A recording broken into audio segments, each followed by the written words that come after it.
In a small village deep in a forest, there lived a kind young woman named Belle.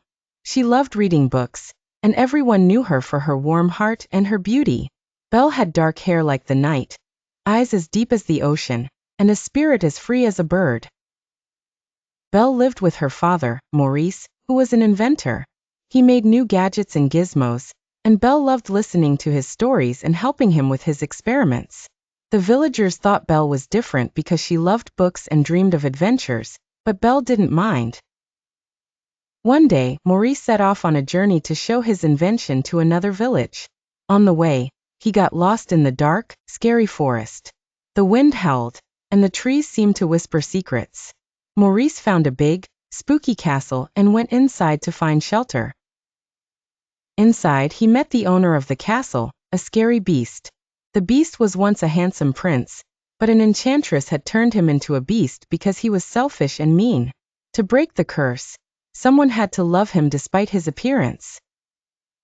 The beast locked Maurice in a dungeon for trespassing. Maurice's horse, Philippe, ran back to the village to tell Belle what happened. Belle bravely went to the castle to rescue her father. When she found him in the dungeon, she offered to take his place as the beast's prisoner. The beast agreed and let Maurice go.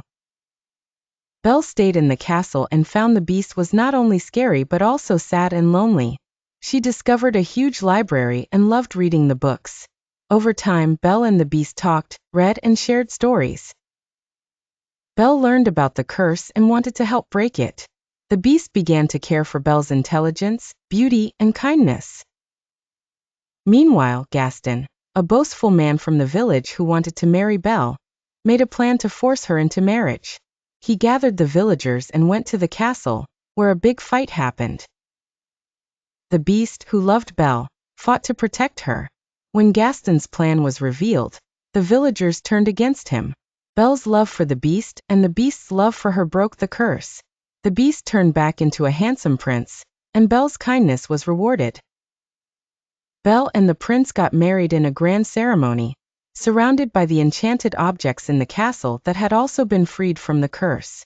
The villagers learned to appreciate Belle's unique qualities, and Belle and the prince lived happily ever after. And so, my dear child, that is the end of the story of Beauty and the Beast. It teaches us that true beauty is inside us, and love and kindness can change even the hardest problems. Now close your eyes and dream of a world full of magic and love. Good night, and may your dreams be as beautiful as Belle's heart. As Belle and the prince settled into their new life together, they decided to open the castle's library to all the villagers. Every week, Belle would host reading nights under the stars where children and adults would gather around, listening to stories from faraway lands. Laughter and cheer filled the air, and the once isolated castle became a place of friendship and learning. The enchanted objects, now free to resume their lives, chose to stay and help make the castle a warm and welcoming home. The teapot, Mrs. Potts, brewed the best tea for everyone, while Lumiere hosted festive dinners filled with music and dance.